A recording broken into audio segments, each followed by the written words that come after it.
There could be a correlative, a toxicity that goes on in your body that actually could threaten your life. Well, this was so beyond anything that I had any framework for at that point.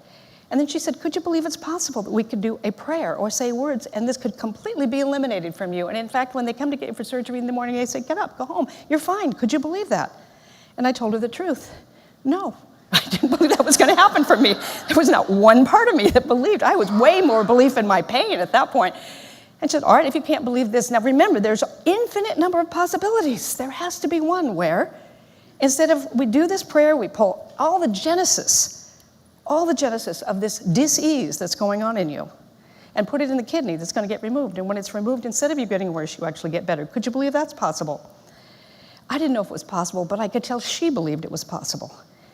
And I believe it was the first time I ever chose to believe on the frequency of someone else's belief who was operating at a higher domain. And I said, maybe it's possible. And remember, this is before Sheldrake and David Bohm and quantum field science and all the things that there was, and at this point there was no mind-body clinic at Harvard.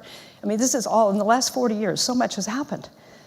So she said, all right, let's work with that. One idea. She said, one part of you open to the idea, let's work with that. She said some words.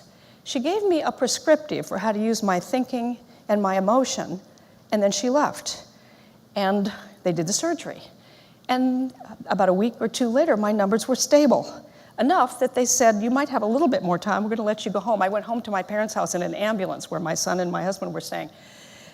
And I could hardly get my head off the pillow. But subtly, and I was in many times a week at first, and over time, less times being checked, having my numbers checked. And subtly, over time, my numbers not only stabilized, but improved. And 4 or 5 months later, I'm sitting in a doctor's office with the surgeon and the specialist and my regular GP, and they're scratching their heads saying, we have no science for why your one kidney is not only getting worse, it seems to be functioning as a perfectly whole, fine kidney, and we don't have any science for this. We're going to put medical anomaly on your chart. Whatever you've been doing, keep doing it. And that's when I began to do the things that I've told you about. I got into undergraduate school. I got into graduate school. And over time, as I reflected about what happened, and I studied people who transform their results. People who transform their results. Not just wish for a better result, but actually transform their results. There are 3 things they do. Every one of them, whether they do it consciously or unconsciously. And when I transformed my health result, I was totally an unconscious competent. I just did what she told me to do. She said, here's what's going to happen. When you have that surgery, your mind's very much like a rubber band. You've thought those thoughts so much, your mind's going to want to think those thoughts, those toxic thoughts. They're going to remove that one kidney. Every time you notice yourself starting to think a toxic thought, say, no, that left with the kidney, and then immediately imagine yourself like you're walking in and getting into your own bed. Imagine yourself, and for me, because I wanted, my 2 big dreams were I want to be a teacher and I want to raise my son. Imagine you're walking into a school. You've got a little 5-year-old's hand in yours. Feel the warmth of his hand in yours. You walk up to a teacher. He goes into his kindergarten class. You hear the click, click, click of your heels. You go around the corner, and there's your classroom, and you're a teacher, and he's 5. Imagine yourself. Then fast forward, she said, and imagine yourself. You're sitting in a big auditorium, and there's caps and gowns down there. Your son's 18. He's graduating from high school, and you're there, and your teaching career is growing. And then fast forward, and imagine that you're sitting in the front row of a wedding, and you're the mother of the groom, and your son's marrying the love of his life, and your teaching career is flourishing. Keep repeating that.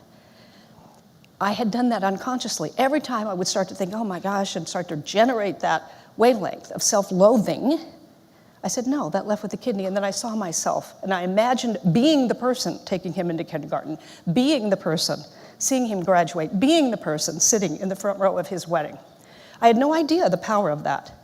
But after 45 years of studying and tens of thousands of people, what I know are these 3 things, that when we get together next year for our reunion, and if you would love to be able to share results in particularly 1 or 2 areas of your life where you feel the greatest longing and the most discontent, then these 3 things will help you. Number 1, you want to create with clarity a specific dream. Imagine yourself, health. What would you love? Relationships. As clearer the dream you can design, the more your brain can work on that frequency. You know if you want to change your television channel, you got to change the frequency.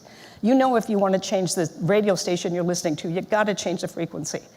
We're not really different. We think on frequencies. Our ability to see and not see opportunities are on the frequencies we think from. Create a specific dream. See yourself in it. Refuse to stay discouraged. I didn't say refuse to get discouraged. We're all going to get discouraged. Not everything we try is going to work out. We learned to walk by falling down. We just didn't stay down. We were little kids. It was normal to explore, experiment. We got older and we thought every step we take has got to work out. So decline to stay discouraged. Okay, that was feedback. When Edison was asked, how did you survive 10,000 failures? He said, I never had a failure. It was all feedback. You'll have some feedback this year. Decline to stay discouraged. And then be more interested in the growth that will happen for you by means of having a dream. Yes, many, many wonderful things will happen if you become a dream builder. Not a dreamer, a dream builder, because you're going to create results anyway. But to stay in the comfort zone means you're going to keep having what you've had, because that's where you're comfortable. If you want to have something you've never had, do something you've never done, that's growth. We're a little unstable in that part of our life.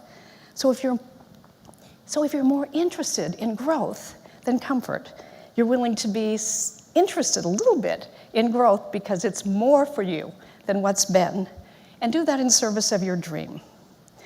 So those three things: be specific about your dream, decline to stay discouraged, be in service of your dream through the growth that happens, and you can have that every single day during this 365-day experiment before we have our reunion next year. Now, not one of us can go back and change what's back there, but every single one of us can decide what's going to be out there. Thank you.